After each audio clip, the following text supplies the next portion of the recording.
Friends welcome to LD jobs informer. तो friends चलतु जाना आज जो नूतन जॉब आसी से विषय तो भारत सरकार तरफ ग्रामीण डाक सेवक आपंकर 12,828 गोटी पोस्ट आसी जो थे ओडिशा आपंकर 948 गोटी पोस्ट रही आपंकर ABPM और BPM नाम दुईटी आपंकर पोस्ट आसी एपाई आपंकर क्वालिफिकेशन 10वीं श्रेणी पास कर आवश्यक एवं कौन सी आपन को एग्जाम दवा को पड़ो ना फ्री रे को मैंने एप्लाय करेंगे से विषय में आपन को तले मुझे कहीदे। तो आप नोटिसटा देखिपारे ये नोटिस आपंकर 20/5/2023 एवं रेजिस्ट्रेशन एवं री रेजिस्ट्रेशन डेट आपंकर देदेई 20/5/2023 आपंकर 11/6/2023 मध्य आप रेजिस्ट्रेशन एवं एप्लाय करेंगे।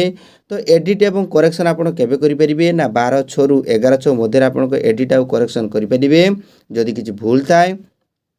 तो ब्रांच पोस्ट मास्टर जो प्रथम कैटेगरी रहा तार दरमा आपंकर 12,000 ରୁ 29,380 टंका मिल। ABPM जो रहा आपंकर 10,000 ରୁ 24,470 टंका आपंकर मिल। तो ABPM और BPM रो काम कौन आपण मैंने समस्ते जानते। नेक्स्ट जी एलिजिबिलिटी क्राइटेरिया आपंकर मिनिमम बयस आपंकर 18 वर्ष होइतिबा आवश्यक मैक्सिमम आपंकर 40 वर्ष बयस होइतिबा आवश्यक। तो जो मैंने SC ST पिला माने रहिले से माने आपको 5 वर्ष अधिका एज रिलैक्सेशन दिज्व माने 45 वर्ष बयस पर्यंत आप एप्लाय करेंगे। OBC पिला माने 43 वर्ष बयस पर्यंत एप्लाय करेंगे। जो मैंने साधारण वर्गर दिव्यांग पिला माने रहिले 10 वर्ष अधिका आपन को एज रिलैक्सेशन दिज्व माने 50 वर्ष बयस पर्यंत से एप्लाय करेंगे। तो ठीक से भाया OBC पिला माने जो मैंने दिव्यांग रहिले से 53 वर्ष बयस पर्यंत एप्लाय करेंगे। और SC ST जो दिव्यांग पिला माने रहिले से 55 वर्ष बयस पर्यंत आपंकर एप्लाय करेंगे। नेक्स्ट कोई भी जदि एजुकेशन क्वालिफिकेशन कथा कहवा आप 10वीं श्रेणी पास करथिबा आवश्यक एवं आपंकर लैंग्वेज जो रहा लोकल लैंग्वेज को आपन को रखिथिबा आवश्यक कौन से गोटे विषय रखी आप 10 क्लास रे पास करथिबा आवश्यक। तो अदर एजुकेशन क्वालिफिकेशन आपंकर कंप्यूटर नॉलेज थिबा आवश्यक साइकिल चलै पारथिबे एवं जो स्थान आपंकर पोस्टिंग मिलिबो आपन से ता सह आपन खाप खुआई चली पारथिबा आवश्यक। नेक्स्ट चलतु जाना हाउ टू एप्लाय केवल आप एप्लाय करेंगे ना आप GDS इंडिया पोस्ट DGS.com मारिक आप एप्लाय करेंगे। मन रखु इंडिया पोस्ट GDS साइट की जाइए आप एप्लाय करेंगे। तो नेक्स्ट जीवा आपंकर यह मार्क अनुसार आपंकर केवल ही सिलेक्शन करा जीवो।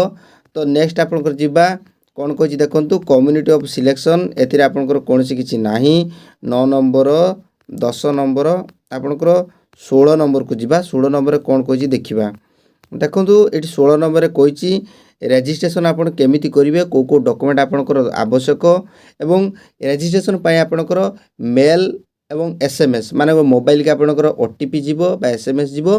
तो पेमेंट फी आपंकर कौन रहिबो ना आपंकर 100 टंका पेमेंट फी आपनको दबाक पड़िबो को मानकू ना OBC आउ SC पिला मानकू एवं झियो माने जो रहिले एवं SC ST पिला माने जो रहिले से कौन सी पैसा आपको दबाक पड़वा ना। दिव्यांग पिला माने मध्य कौन सी फी पेमेंट से माने तांकू करने को दिज्व नहीं।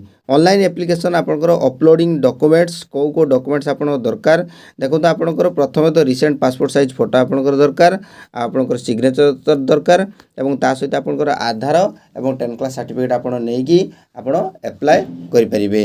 तो किभली एप्लाय करेंगे से विषय आपको संपूर्ण वीडियोटी मुझे आपको नेक्स्ट वीडियो आपको जनईदेवी। तो आशा करी वीडियोटी आपको भल लगी वीडियोटी जब भल लगी लाइक करेंगे शेयर करेंगे सब्सक्राइब करने आद्य भूलें ना। तो हाँ आउ गोटे कथा मन रखु जो सब फ्रॉड यूट्यूब चैनल रही जॉब चैनल रही से दूरे रुहतु। यही चैनल रे मु जहाँ किसी भी आपण मानक इनफॉरमेशन दौची सबूर सत्यता उपरे आपणकर आधारित एवं आपण निहाती एथुर किसी बेनिफिट पाई परिबे। फ्रॉड चैनल गुड़िक संस्पर्श केबे आसंतु नहीं आपण माइंड को अनमोटिवेट करंतु नहीं एवं माइंड को अवहेला करंतु नहीं समय को आपणकर अपचय न करी सठिक दिगरे आपण जातु फल आपणकर भविष्य निर्माण हो पारिबो। तो जय जगन्नाथ नमस्कार रोजी।